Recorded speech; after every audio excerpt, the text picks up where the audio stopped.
à tout le monde.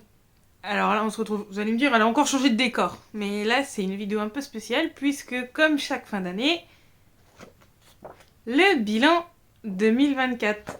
Enfin, le bilan de fin d'année plutôt. Là, c'est l'année 2024. Il y a encore beaucoup de choses à dire, beaucoup de choses. Bien sûr, j'ai eu une question, donc j'y répondrai à la fin de la vidéo. Mais donc du coup, je voulais déjà recommencer la vidéo en vous disant merci. Donc je vais beaucoup regarder puisque tout est écrit, j'ai fait un petit débrief de ce que je vais vous dire. Donc je voulais vous dire merci déjà parce que vous êtes arrivés aussi en nombre cette année. Et je regardais par rapport à l'année dernière. L'année dernière, on a fini l'année à 430 abonnés. Et là, à l'heure où je tourne actuellement, on est le 19 et on est à 616 abonnés, ce qui fait une augmentation de 186 abonnés cette année. 186 abonnés cette année, je trouve déjà ça énorme. On a passé le cap des 500 abonnés aussi, j'y pensais pas. Et clairement, je suis méga heureuse. Aussi, une chose, c'est que l'autre jour, j'ai été nostalgique et j'ai re-regardé mes premières vidéos. Et mon Dieu, ceux qui sont là depuis le début, mais alors là, je vous décerne un award, un prix, tout ce que vous voulez. Les vidéos du début, mais elles étaient insupportables à regarder. Bon, je sais qu'il y a des trucs, comme par exemple, l'image, j'ai réussi toujours à me débrouiller. Comme d'habitude, je tourne encore avec mon téléphone. Mais par exemple, je voudrais améliorer le son. Et ça arrivera dans le futur, il faut juste que je trouve des bonnes marques de micro, cravates, tout ça. Mais ça, voilà, c'est des progrès qu'il y a à faire, mais il faut que je me renseigne. Mais par exemple, le montage au début, mais il n'y avait aucun montage.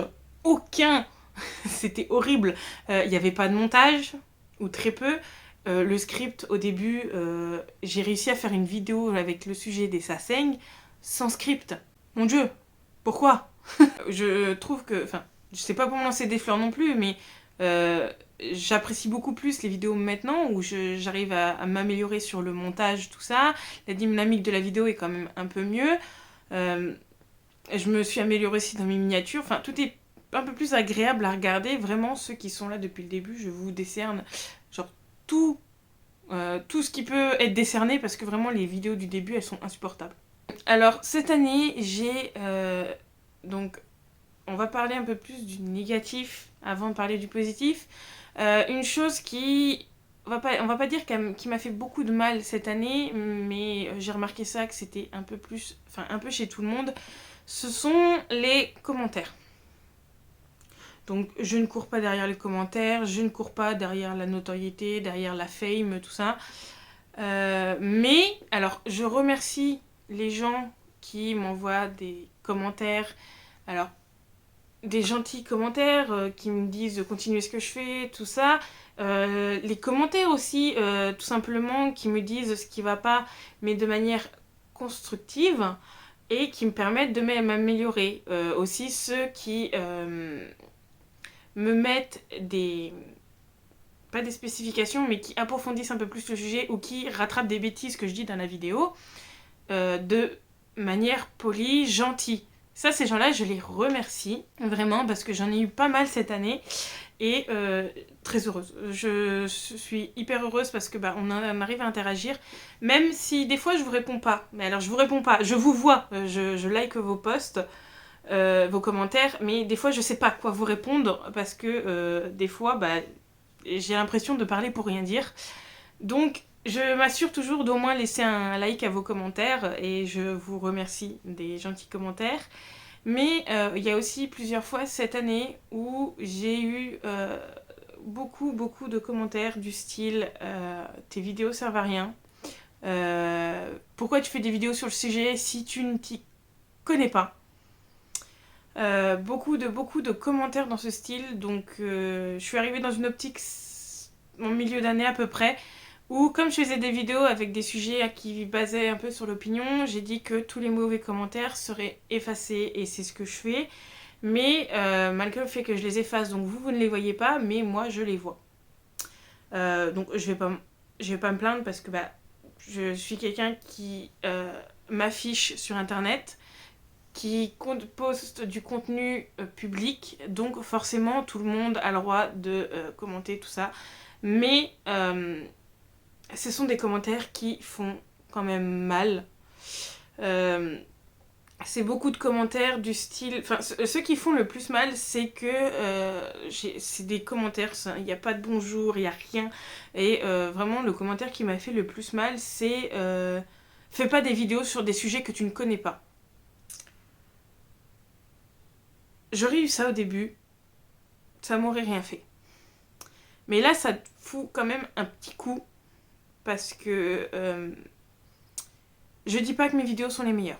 Surtout que dans nombreuses de mes vidéos, je dis que je ne suis pas la source de vérité ultime, suprême, que je peux me tromper. L'erreur est humaine, il y a beaucoup, et je pense, pas dans toutes mes vidéos, mais il y a toujours une ou deux bêtises qui sont racontées, mais comme je le dis, je vais chercher mes sources sur internet.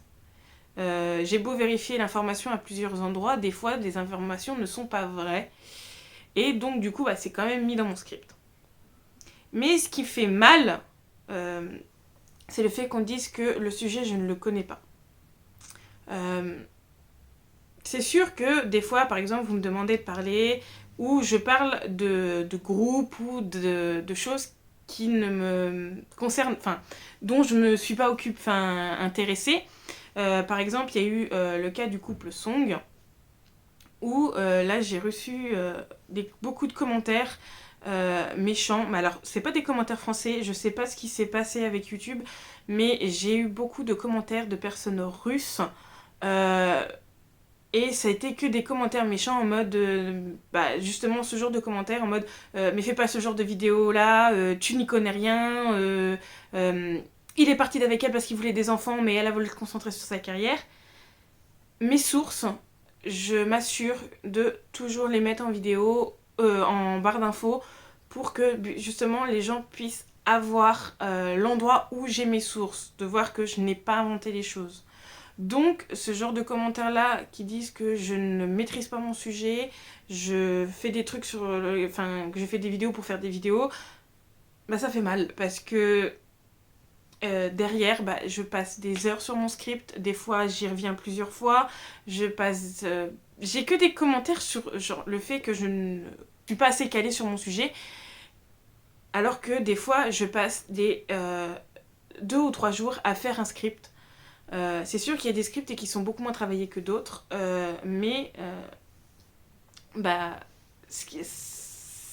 passe du temps en fait à prendre mes sources. Je fais pas une vidéo en inventant tout de A à Z, et je mets de mon temps, je mets de ma passion, parce que la K-pop reste quand même ma passion, et ça fait quand même mal de se dire que il y a des gens qui laissent des mauvais commentaires en disant que ça ne va pas affecter les gens, que en fait ils ont eux la vérité absolue, en disant que ils ont vu une vidéo. Il y avait des erreurs dans cette vidéo, au lieu de dire il y a une erreur.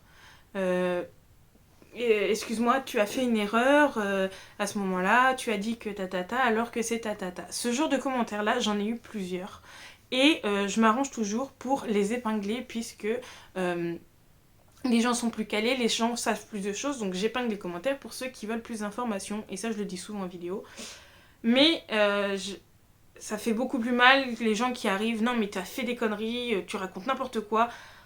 Et ça, j'ai vu ça dans beaucoup de commentaires de différentes vidéos, de différentes personnes que j'ai pu regarder, connues ou moins connues, et j'ai l'impression qu'il y a cet aspect de on se met à l'aise et on peut se permettre de critiquer ou de parler des gens, alors que on imagine mal ou on n'imagine pas le travail que les gens ont pu donner derrière.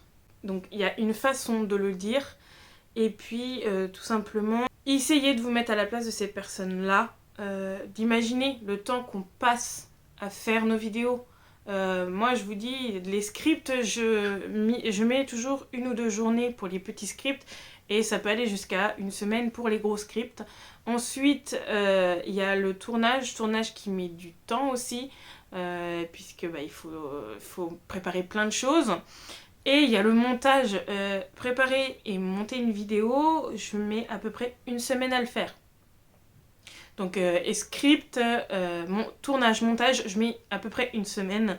Et j'ai un rythme qui est quand même de une vidéo par semaine.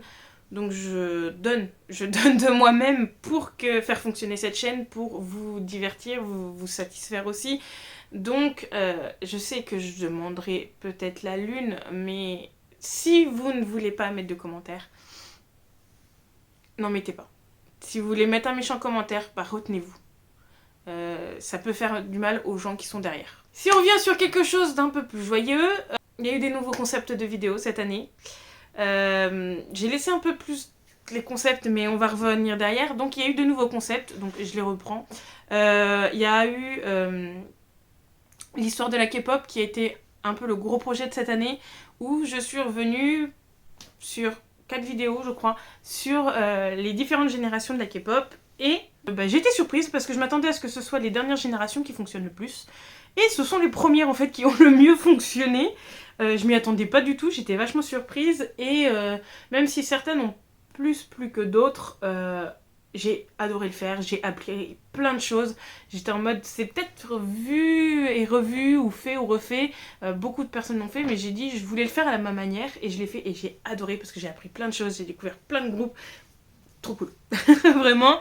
Un autre concept aussi qui est arrivé, mais là où il y a ses pour et ses contre, c'est les couples.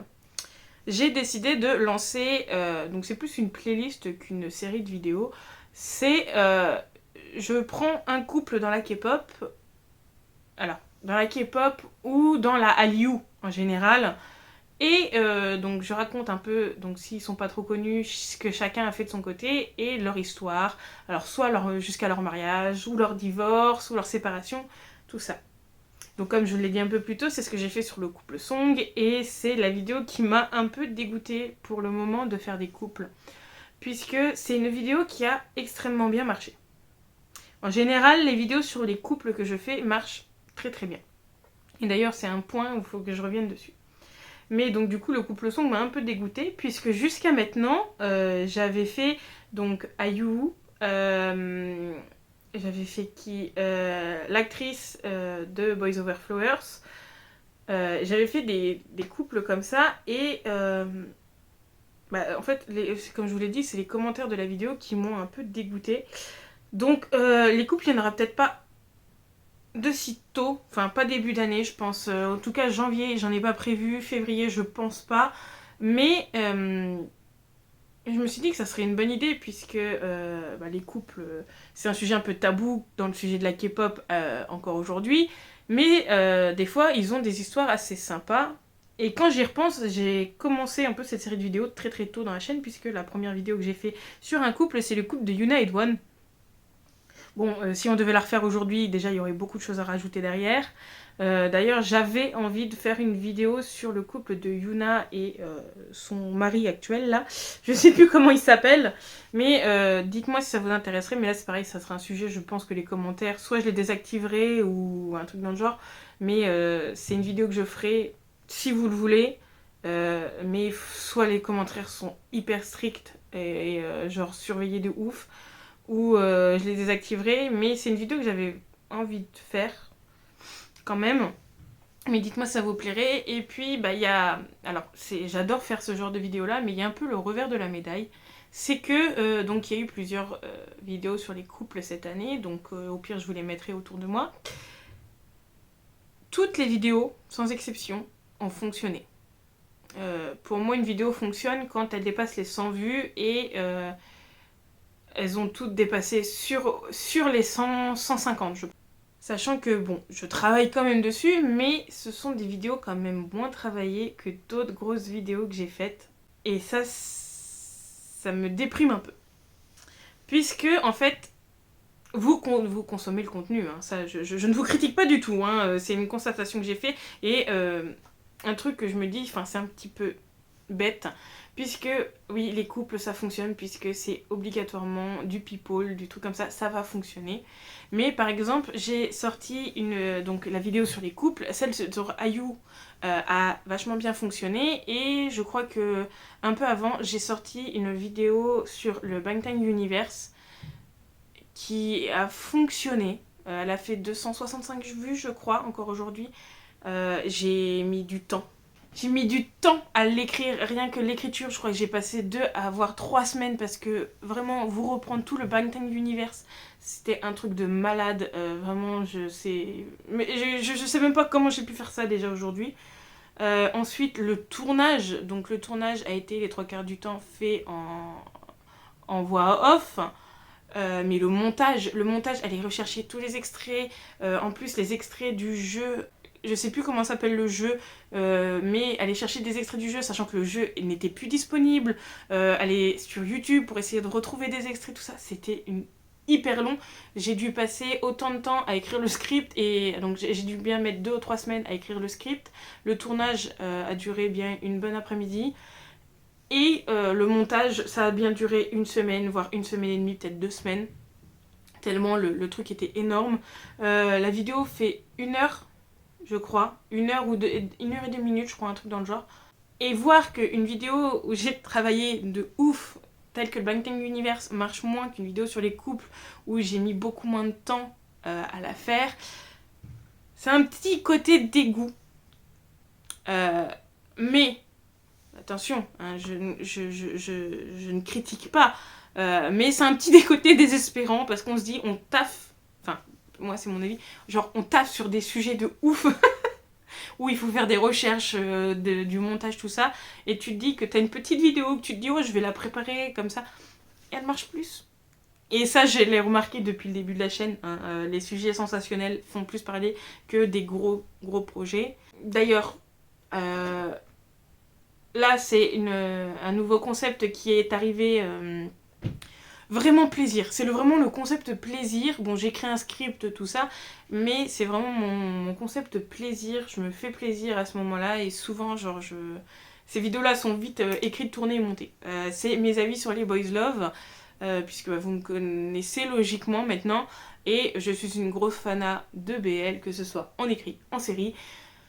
Et je me suis dit que ça serait sympa de vous faire un avis pour soit vous faire découvrir les boys love, soit vous donner mon avis pour essayer de vous mettre au boys love, ou tout simplement pour ceux qui ont vu, voir si on a les mêmes avis ou un truc dans le genre. Et la communauté des BL que j'ai sur ma chaîne est hyper mignonne. Ils sont trop gentils. Genre, j'ai des commentaires en mode oh, on fait une vidéo française sur tel ou tel machin, ou c'est super, continue. Vraiment, genre, les gens qui regardent mes vidéos pour les BL, je vous fais des bisous. Hein. Les abonnés gentils aussi, hein, je vous dis des gros merci. Et d'ailleurs, dites-moi si ça vous intéresserait, parce que là, je fais beaucoup les séries, BL, mais dites-moi si ça vous intéresserait que je le fasse aussi sur mes mangas BL. Donc par exemple, les séries que j'ai terminées. Par exemple, dernièrement, j'ai fini Beaststorm, qui est en 7 tomes. Et est-ce que ça vous intéresserait d'avoir mon avis aussi sur Beaststorm, donc le manga. Ensuite, cette année, j'ai fait beaucoup de concepts plaisir. Par exemple, le Bangtan Universe, c'est le sujet plaisir. Bon, je savais que ça allait être un gros projet de cette année. Parce que pour moi, les gros projets, c'est les vidéos qui durent plus d'1 heure. Vraiment. Ou rassemblées qui durent plus d'1 heure. Donc on a l'histoire de la K-pop, ça a été un truc plaisir. Le Bangtan Universe, beaucoup de boulot, mais vidéo plaisir aussi. Il y a eu les 2 vidéos sur les Lost Media, donc Lost Media K-pop, Lost Media manga. J'ai adoré, enfin surtout plus les mangas que la K-pop, puisque K-pop, j'ai adoré la faire. Hein. Moi, les Lost Media, mais c'est ça. Lost Media manga, je suis retombée sur des mangas d'enfance. Par exemple, ceux qui ont vu la vidéo, vous avez vu ma fascination pour le Lost Media d'Hamtaro. Je m'attendais pas du tout à trouver un Lost Media Hamtaro. Donc vraiment, c'est des vidéos plaisir. Ensuite, autre vidéo plaisir, c'est la vidéo sur Plave. Plave, je vous renvoie à faire la vidéo. Hein. J'essaierai de mettre le plus de vidéos possible dans le petit i. Mais Plave aussi, c'est un de mes gros coups de cœur de cette année, et j'avais envie de faire une vidéo sur eux. J'aurais aimé qu'elle soit un peu plus approfondie, mais j'arrivais pas à trouver les bonnes informations. Je sais pas pourquoi, ou plus d'informations. Mais en tout cas, genre ma vidéo sur Play, c'est pareil, c'était une vidéo plaisir. Donc pareil, montée, écrite, tournée hyper rapidement. Vraiment. D'ailleurs, si vous n'avez pas encore écouté, allez écouter Plave. Ensuite, je voudrais vous poser une question. Je l'ai posée les dernières, j'ai pas eu de retour.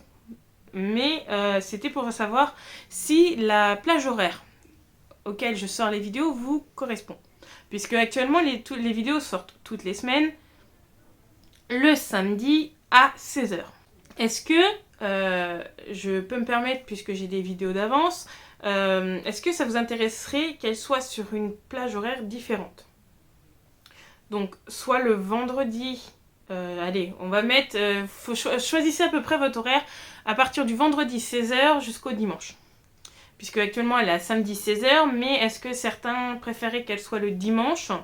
Donc je pense soit 10h, soit 14h, soit 16h, soit le vendredi à 16h pour l'avoir pour le week-end, ou est-ce que le samedi à 16h actuellement ça vous correspond, ou est-ce que vous préférez le samedi matin à 10h? Dites-moi ce qui vous plairait. Et donc là, on va revenir sur plusieurs points sur la vidéo. C'est plus sur le futur et ce que j'ai pu constater. Donc vous voyez, les petits points sont ici. On a donc le retour en facecam. En facecam. Vous revoyez mon visage. Et les vidéos ont l'air de mieux fonctionner comme ça. J'avais le petit bonhomme, le petit bonhomme que j'affectionne toujours autant. C'est d'ailleurs toujours ma photo de profil sur Instagram pour qu'on me retrouve.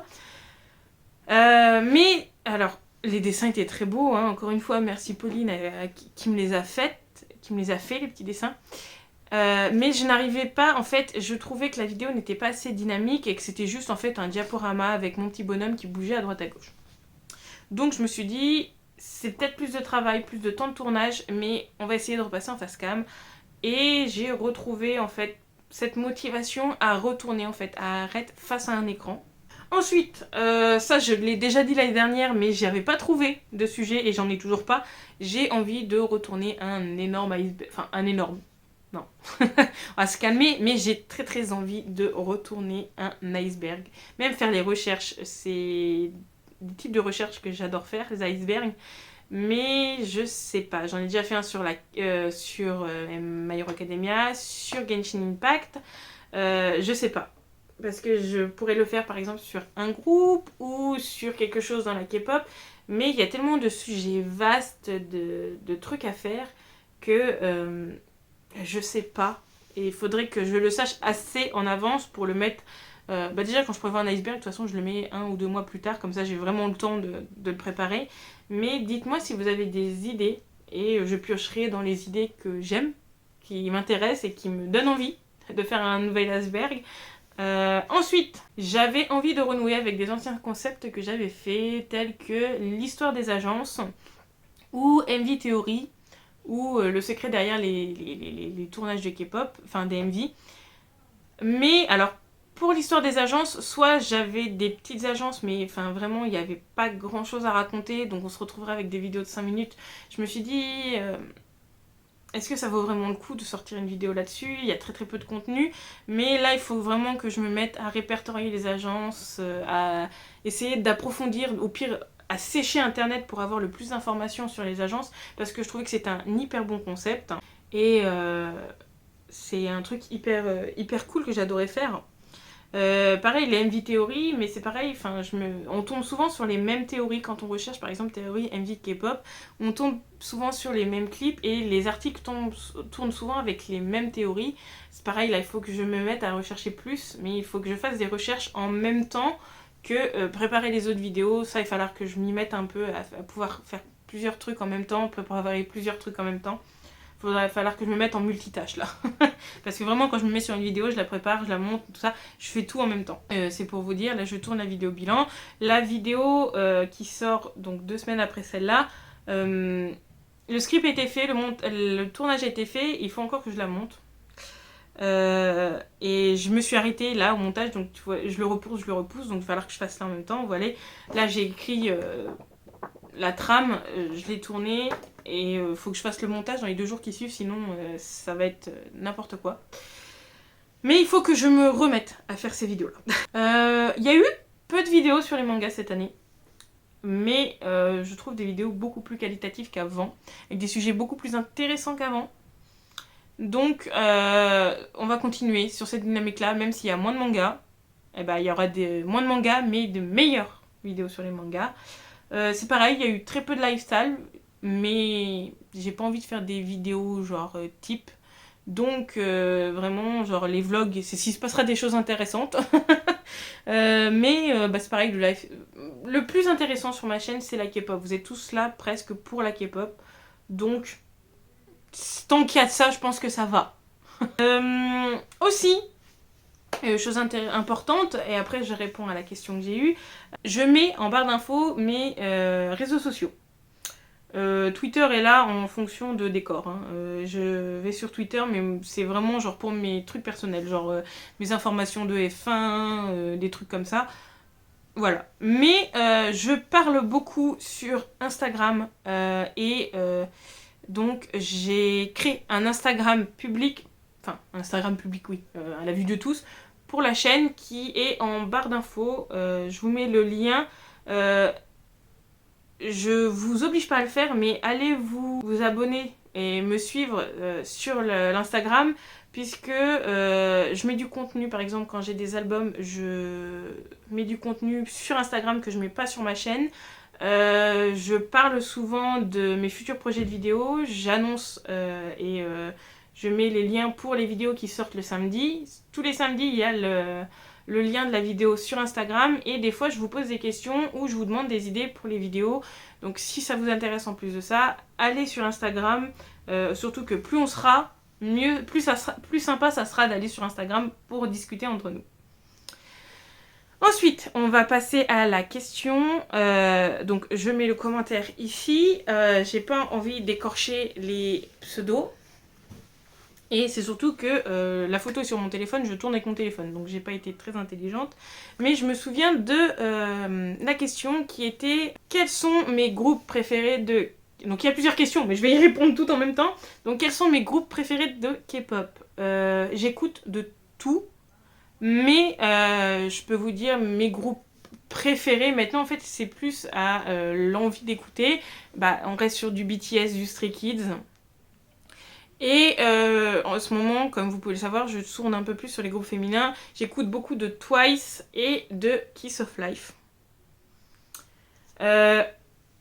Ensuite, la question c'est est-ce que j'aime les dramas et quel drama je conseille?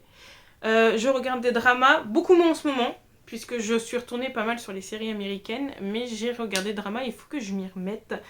Et si je devais conseiller des dramas, c'est ceux que je conseille dans les vidéos, donc type Pinocchio, Uncontrollably Fond, Boys Over Flowers. Il a vieilli, mais il est toujours aussi cool. City Hunter, qui n'a rien à voir, il n'a que de nom la série City Hunters en manga, mais City Hunters avec Célimino, je crois, qui aussi a vieilli, mais c'est mes premiers coups de cœur drama. Un peu plus nouveau, il y a alors c'est le Conte à 9 queues, oui ça doit être ça.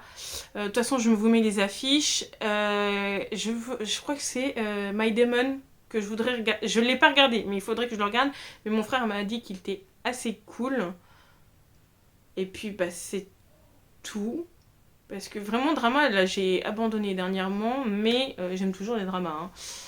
Et je crois, j'espère que j'oublie pas de questions, c'est qu'est-ce que je pense de la condition des idoles par rapport à tout ce qui est travail et tout ce qui en suit. C'est une très très bonne question parce que avant qu'on me pose cette question-là, je pensais que les idoles étaient protégées de la même manière que tout travailleur était protégé, et donc c'est en faisant des recherches justement sur ça que je suis tombée sur le fait que non, les idoles n'étaient pas protégés comme les employés normaux, puisqu'ils n'étaient pas considérés comme des employés normaux, et qu'il y a eu le cas de Annie dans New Jeans. Oui, je crois. J'espère pas dire de bêtises. Mais justement, New Jeans a mis un coup de pied dans la fourmilière puisque elles ont dénoncé tout ce qu'elles ont dénoncé par rapport à Hybe, tout ça. Et il y a eu une plainte de déposée par rapport à du harcèlement qu'aurait subi Annie. Et ça n'a pas abouti puisque ce n'est pas considéré comme du harcèlement, puisque pour qu'il y ait harcèlement, il faudrait qu'il y ait une notion de supériorité. Or, les idoles sont considérés un peu comme leur propre patron, ce que je trouve un peu bizarre, puisqu'il y a quand même cette notion d'échelle, puisque tu as l'idole qui signe son contrat avec l'agence. Donc il y a bien un contrat établi, une notion de supériorité. Tu as un supérieur, alors que là, le cas de harcèlement n'a pas été compté, puisque apparemment ça ne rentre pas dans une relation salarié-entreprise normale. Donc, une idole va être moins bien protégée que un salarié normal. Donc, c'est pour ça que la question m'a pas mal fait réagir, j'ai pas mal cogité là-dessus, et je me dis que une idole est quelqu'un qui travaille de la même manière, oui et non, qu'un employé normal. Enfin, on va lui donner des tâches, on va lui dire il faut que tu apprennes cette chorégraphie, que tu apprennes cette chanson, que tu tournes cette chanson, que tu fasses ça. Donc c'est quelqu'un qui a des tâches données par quelqu'un d'autre et qui doit exécuter ces tâches pour avoir donc une rémunération et avoir tout ce qui s'ensuit. Donc pourquoi une idole qui effectue pas le même type de travail, mais qui effectue son travail comme un employé le ferait donné par son patron, n'aurait pas le droit à une protection similaire? Moi, de mon côté, je pense que déjà, ce genre de trucs-là, il faut les prendre au cas par cas. C'est pour ça que j'ai dit, dans ma tête, je me suis dit, il faudrait proposer une loi de protection des idoles. Mais je me dis que ça va être difficile de faire une loi, sachant qu'il faudrait prendre chaque chose au cas par cas. Et je pense qu'il faudrait prendre les choses au cas par cas, mais définir une idole comme une personne, comme un salarié, comme un employé, et qu'il ait le droit aux mêmes défenses, aux mêmes protections qu'un employé, puisque ils font leur travail, ils donnent de leur personne pour leur boulot, c'est fatigant, être une idole. Ils devraient être protégés de la même manière et vraiment la question qui a été posée m'a fait découvrir que en fait il y a beaucoup de choses en fait qui ne vont pas actuellement avec tout ce qui protège les idoles. Je veux bien que ce soit des personnalités publiques, mais pour moi il faudrait qu'il y ait beaucoup plus de protection parce que ok, ils ont choisi de devenir des personnalités publiques, mais ils sont pas là pour se faire lyncher, pour être traités comme moindres que d'autres. Donc je pense que soit il faudrait mettre une loi générale qui puisse protéger les idoles, ou alors étudier les cas au cas par cas, mais que les idoles soient quand même protégées assez fortement, puisque une idole a le droit d'aller et d'être épanouie au travail de la même manière, sans avoir peur de moins être protégée qu'un employé normal qui se rend à son travail. Vous allez me dire, le harcèlement existe dans les deux cas, mais vu comment ça a été parlé, tout ça, j'ai l'impression que les idoles sont beaucoup moins protégées que des salariés normaux. Donc j'espère que j'ai répondu à tes questions correctement, que c'était vraiment ce que tu voulais dire. J'espère que j'ai rien oublié. Je me déteste à pas avoir pris le screen sur mon ordinateur du commentaire. Mais logiquement, j'ai répondu à toutes tes questions. Sinon, j'y répondrai en commentaire. Et ça, il n'y a pas de souci. On arrive à la fin de la vidéo. Je pense que j'ai déblatéré pendant trop longtemps. J'espère que la vidéo sera pas trop longue. Conclusion. Merci à ceux qui sont là. Je vous remercie. Ceux qui laissent des commentaires, je vous fais des gros bisous.